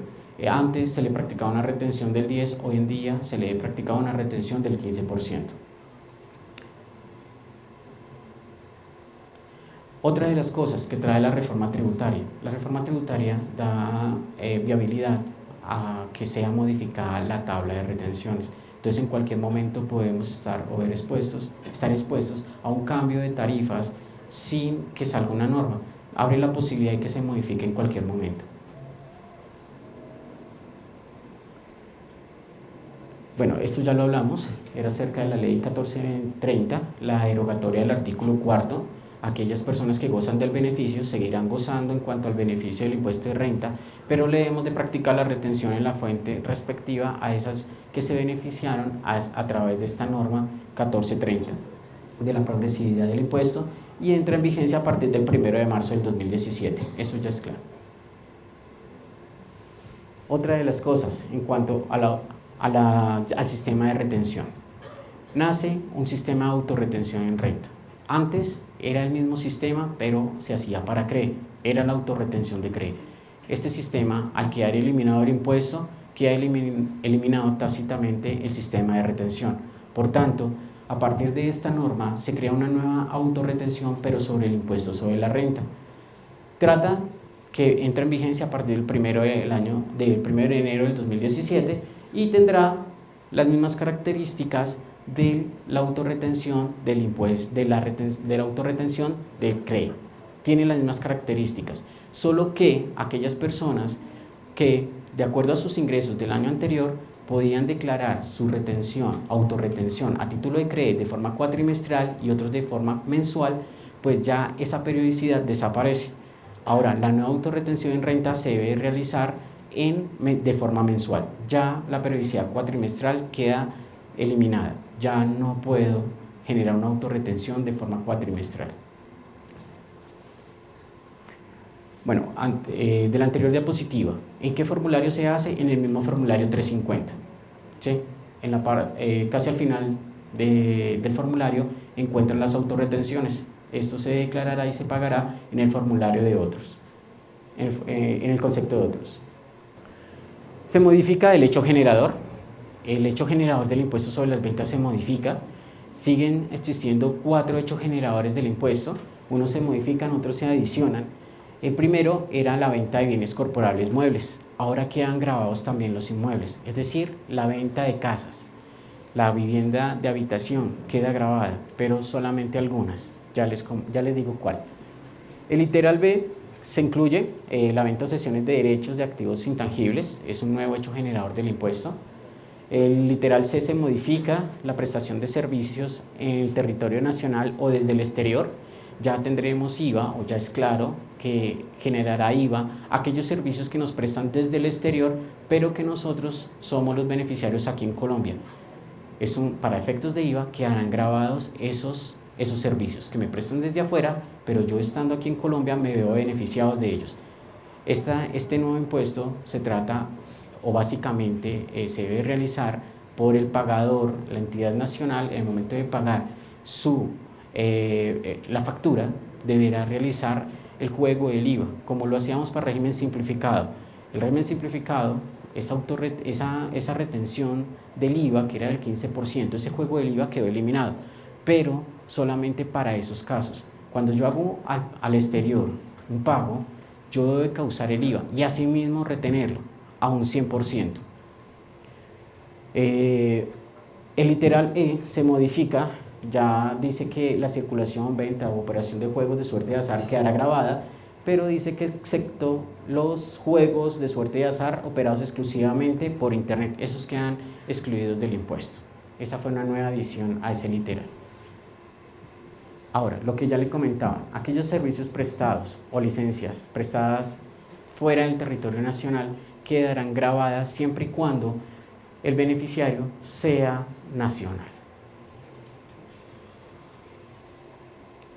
El artículo 424, así hablando brevemente, modifica aquellos bienes que causan el impuesto. Uno de ellos son los computadores cuyo valor excedan el 50 VTs, quedarán grabados. El artículo 424 habla de aquellos bienes que no causan el IVA.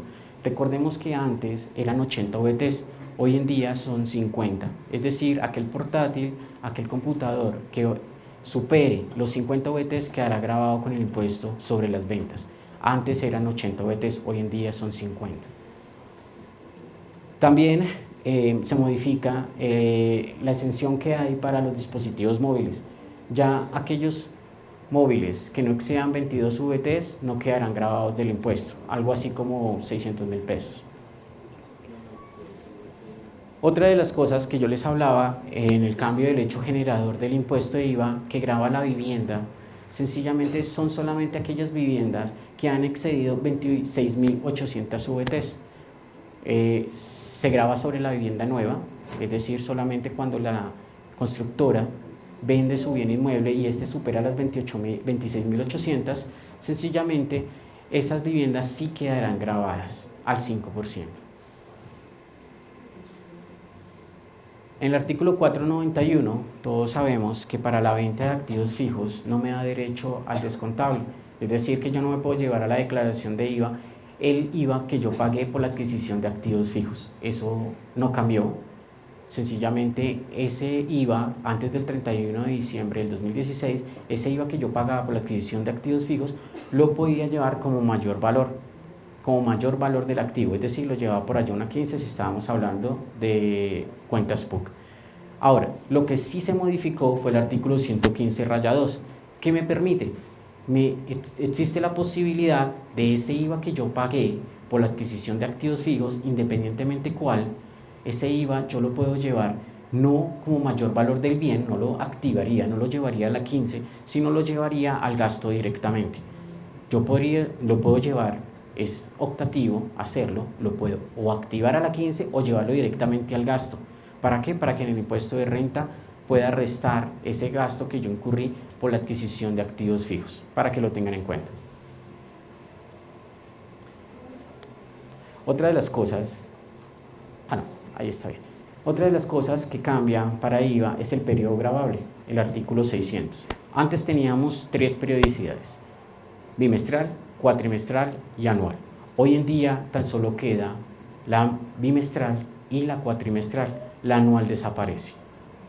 Y yo, ¿cómo sé a qué periodo me corresponde declarar? Sencillamente, aquellos ingresos brutos que yo tenía el 31 de diciembre del año anterior, si excedía las 92.000 UETs, sencillamente yo debo declarar de forma bimestral. Pero si no los excede, lo debo declarar de forma cuatrimestral. Antes existía otro rango mucho inferior. Aquellas personas que tenían unos ingresos inferiores a ciertas UETs podían declarar de forma anual. Ahora, a raíz de este cambio de periodicidad, muchos contribuyentes generaron muchas inquietudes, muchos interpretaron la norma a su criterio, y esto hizo que llegaran a presentar su declaración de IVA de forma bimestral, teniendo la obligación de hacerlo cuatrimestral, o al contrario, presentaban su declaración de forma cuatrimestral y tenían o estaban obligados a presentarla de forma bimestral.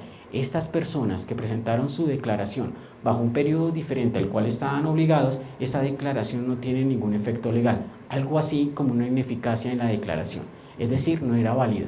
Pero con la nueva amnistía que tiene la ley 18 y 19, sencillamente brinda la posibilidad de presentar la declaración del periodo al cual yo estaba obligado de la forma correcta y verme beneficiado así con la reforma sin pagar sanciones e intereses. ¿Qué cambió en cuanto a los tributos territoriales? El impuesto de industria y comercio. Tiene unos cambios sustanciales. Lo primero, se unifican los conceptos de tributación, se asimilan mucho a los criterios que tiene la Secretaría de Hacienda de Bogotá, es decir, que los servicios se grabarán en la prestación, donde se presta el servicio, en cuanto a los comerciales, donde se firme el contrato, en cuanto a los industriales, donde tengan su planta fabril. Esto ya unifica criterios en la norma para ser aplicados en cada uno de los municipios. Son los mismos criterios que tiene hoy en día la Secretaría de Hacienda de Bogotá. Se incluyen los rendimientos financieros como base gravable del ICA. Antes los rendimientos financieros no eran grabados sobre industria y comercio, hoy en día ya quedaron grabados sobre este impuesto. A partir del 2018, un cambio muy interesante para nosotros los contribuyentes es que a partir del año 2018, estos contribuyentes, cada una de las secretarías, cada uno de los municipios, tienen un año como máximo para implementar el nuevo formulario. Va a haber un único formulario nacional. Esto algo asimilado a Argentina. Es decir, que yo solamente con un formulario estoy declarando dónde se me haya originado el ingreso. No tengo que llegar a cada una de las secretarías, tener una inscripción y presentar la declaración bajo la norma de cada municipio. A partir del año 2018, que tienen como un año el Ministerio de Hacienda para liderar el proyecto, tendrá un año para que todos los municipios unifiquen un formulario para todos. Y yo como contribuyente solamente tendré que diligenciar un único formulario y diré cuántos ingresos percibí en cada uno de los municipios, y así le pagaré a una sola entidad, y seguramente existirá una entidad donde se llegarán estos recursos y la encargada de entregar cada uno de los impuestos correspondientes a cada municipio.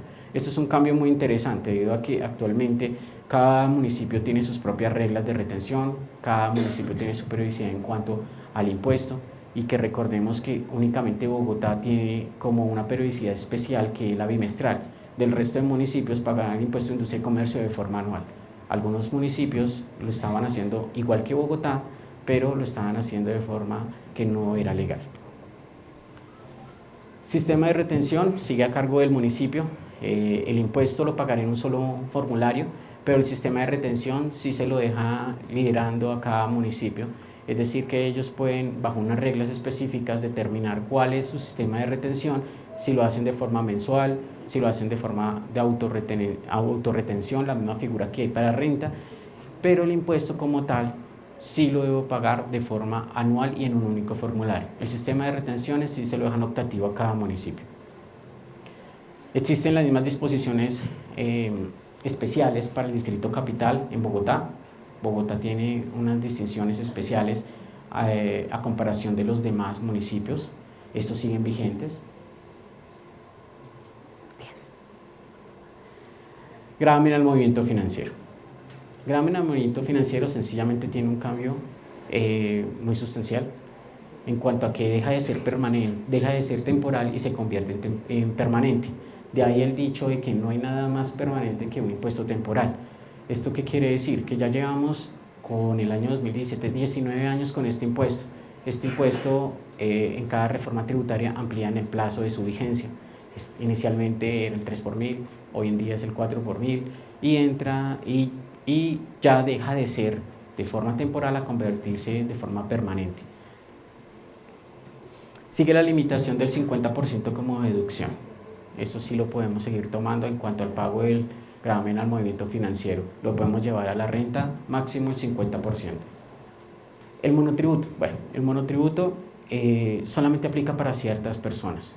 Digamos que las características generales son reducir las cargas formales y sustanciales, es decir, de forma simplificada presentar una única declaración y pagar un único impuesto de forma muy simple, sencilla, sin tanto trámite y sin tantas delimitaciones que tienen el nuevo sistema de determinación de renta.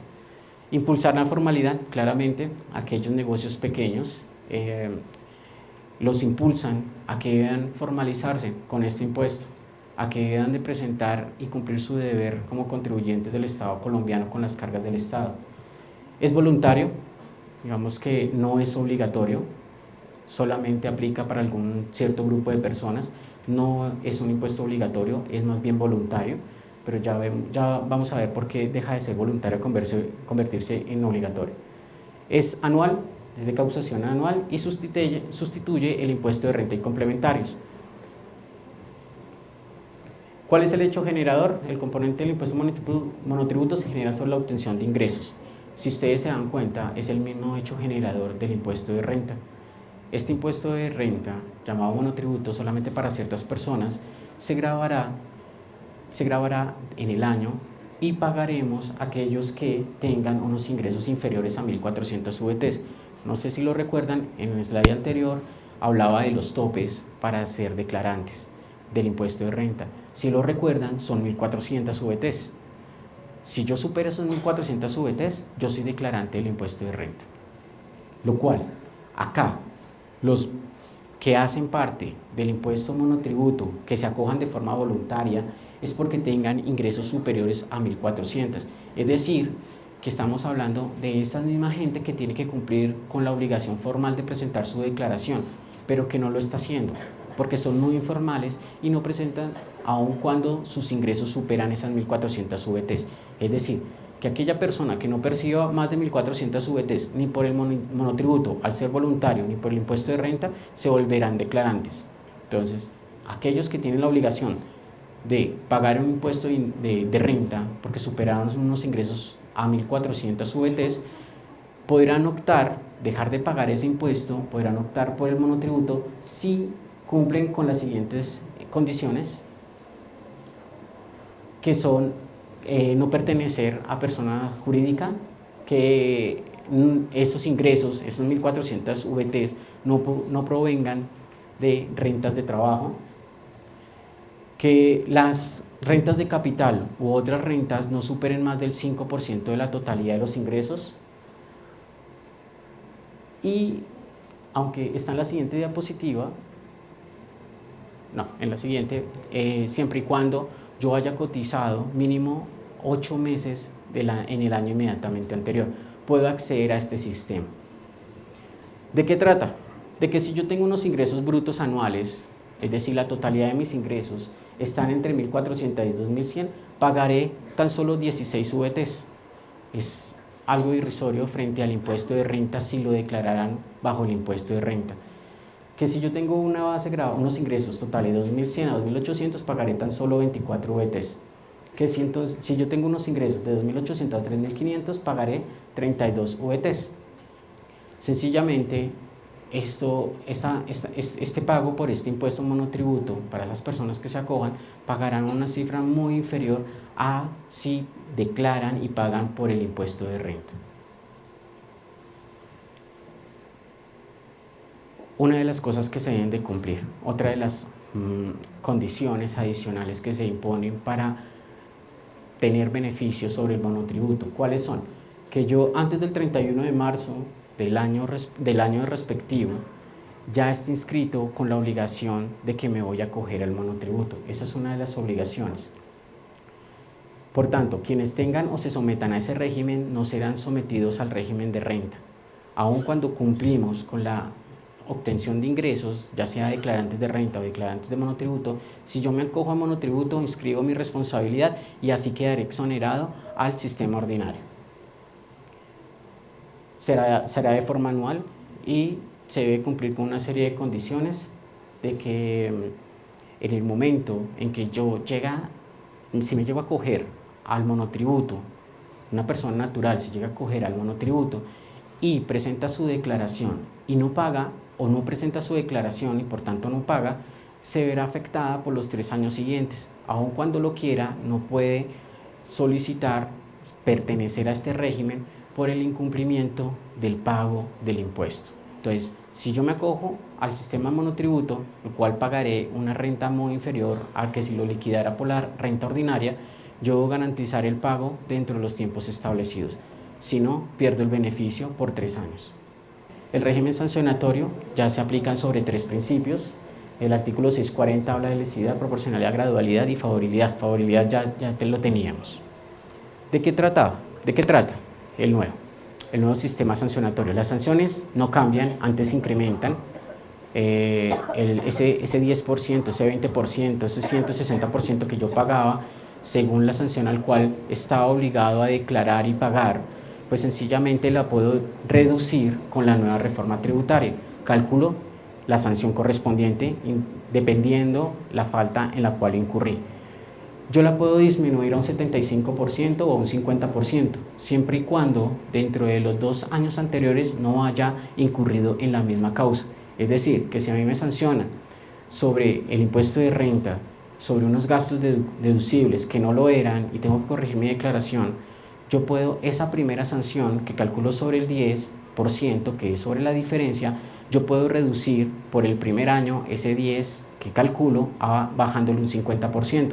Si no he incurrido en esa misma falta en los 2 años anteriores. Si yo nuevamente incurro en la falta, sencillamente no me puedo beneficiar de este artículo. También se habla de unas disposiciones antiabuso, de la cual me hablan de 2 conceptos. El primero, si yo he omitido activos o he incluido pasivos inexistentes, siempre y cuando sean superiores a 7.250 salarios mínimos, me veré expuesto tendré una pena privativa de la libertad por 108 meses. De 48 a 108 meses. Pero si yo tengo una omisión, si yo incumplo la obligación de agente retenedor, es decir, que retengo las sumas y no las pago, me quedo con el dinero, me apropio con ese dinero, puedo tener una sanción privatoria de libertad sobre 48 a 108 meses. Ahora, recordemos, tengo 2 meses para pagar las retenciones. Si yo no las pago en ese tiempo, me puedo ver sometido a una de estas penas. Cuando se extingue la obligación, sencillamente cuando pague la condena y pague el valor al cual estaba sometido en su comienzo. En cuanto a procedimiento y conciliación de controversias, cambiaron sustancialmente. Ahora, hoy en día, cualquier declaración que tenía una firmeza de 2 años, hoy en día la tiene a 3 años. Ahora, si yo, dentro de ese tiempo que tengo de firmeza de esos 3 años y una declaración que me dio un saldo a favor, esos 3 años se empiezan a contar a partir de la fecha en que solicitó el saldo a favor. ¿Qué quiere decir? La norma general pasó de ser 2 años a 3 años y los 3 años los voy a contar a partir de la fecha de presentación. 3 años para que la DIAN me audite y me fiscalice. Ahora, si esa declaración a mí me dio un saldo a favor, los 3 años lo cuento desde la fecha en que solicito el saldo a favor. Una persona puede tener durante 3 años un saldo a favor solicitándolo un día antes, sencillamente está ampliando 3 años más su vigencia. Otra de las cosas es que si los contribuyentes están sometidos a precios de transferencia, que son muy pocas empresas, son aquellas empresas que tienen vinculación económica, compran o venden a vinculados económicos que hacen parte de su mismo grupo empresarial y tienen que entregar o cumplir con la obligación de precios de transferencia. Sus declaraciones no quedarán en firme en 3 años, sino en 6 años. Otra de las cosas que también cambia es la firmeza de aquellas declaraciones que yo he imputado una compensación producto de las pérdidas fiscales. Si mi declaración me dio pérdida fiscal antes o compensé alguna de esas pérdidas fiscales, estaba la firmeza estipulada en 5 años. Hoy en día es de 6 años. Artículo 589. El artículo 589 sí sufre unas grandes modificaciones. El artículo 589 habla de aquellas declaraciones que se presenta la corrección y se aumenta el saldo a favor o se disminuye el valor a pagar. ¿Qué quiere decir? Que ambas son a mi favor. Yo como contribuyente voy a presentar una corrección a una declaración y voy a disminuir el valor a pagar o voy a aumentar el saldo a favor. Como lo ven, ambos son en mi beneficio. Esas declaraciones ya no se hará, o esa solicitud de corrección ya no se hará mediante un proyecto de corrección. Antes de la entrada en vigencia de esta nueva reforma tributaria, yo tenía que presentar un memorial a la administración solicitándole me disminuya el valor a pagar o me aumente el saldo a favor. Y la DIAN se tomaba 6 meses para darme respuesta. Hoy en día, con esta reforma, ya puedo presentar estas correcciones de forma automática, es decir, podré presentarlas de la misma manera que cuando presento una corrección, cuando voy a aumentar el valor a pagar o disminuir el saldo a favor. La misma modalidad que hago a través del sistema lo podría hacer con aquellas declaraciones que la corrección es a mi favor. Las amnistías, como ya la hemos hablado, aquellas declaraciones de retención en la fuente que fueron ineficaces, o aquellas declaraciones de IVA que presenté en un periodo diferente al cual estaba obligado, que ya ambas situaciones no tienen efecto legal, podré presentar las declaraciones nuevamente sin el pago de sanciones y sin el pago de intereses. Solamente pagaré el valor del impuesto dejado de pagar si así lo hizo. Estas tienen un límite para presentar esas declaraciones antes del 29 de abril de este año. La recomendación es acercarse a la respectiva administración, solicitar un estado de cuenta, mirar qué declaraciones tengo presentadas como ineficaces y volverla a presentar. Y no tengo ni sanciones ni intereses, siempre y cuando lo haga antes del 29 de abril. Recordemos, estas amnistías están enfocadas solamente a aquellos contribuyentes que cumplieron con su obligación de presentar la declaración. Aquellos que no cumplieron con esa obligación no tienen ninguna amnistía. También entra una amnistía de la reducción de sanciones e intereses cuando mi proceso lo tiene un juez. Es decir, yo ya no peleo con la DIAN, sino peleo con un juez de por medio. En ese momento yo puedo desistir de la pelea y solamente me puedo ver beneficiado disminuyendo esas sanciones y esos intereses al 80% y poder dar por terminado el proceso. Si la discusión es con la DIAN, lo podría hacer por el 70%, disminuyendo esa sanción y esos intereses. Bueno, esto ya lo habíamos hablado, ya no causa ineficacia las declaraciones de retención en la fuente que se presenten y que se dejen de pagar. Causará ineficacia si entre los 2 meses siguientes no las he pagado. Antes de la entrada en vigencia, recordemos que si yo presentaba una declaración de retención en la fuente y no la pagaba, al día siguiente quedaba presentada como ineficaz. Hoy en día puedo dejar de pagar esa declaración, ya sea porque tengo el doble del saldo a favor y poder solicitar la compensación, o porque entre los 2 meses siguientes voy a pagar las sumas que retení a un tercero y que le pertenecen al Estado. La sanción por inexactitud es la única sanción que se modifica. Antes se hablaba de una sanción del 160%, sigue siendo el 160%. ¿En qué momento se daba la sanción por inexactitud? Sencillamente cuando la declaración solicitaba o pretendía que yo corregía, que yo puedo corregir una declaración y me ha emitido un requerimiento especial. Cuando me ha emitido ese requerimiento especial, la sanción deja de ser por corrección, es decir, que si yo antes de que me notificaran el requerimiento especial presento la corrección de la declaración, podía mi sanción calcularla al 10% o al 20%. Pero si la DIAN ya seguía el siguiente paso en la fiscalización y me notificaban un requerimiento especial, la sanción pasaba del 10 o del 20 a convertirse el 160%.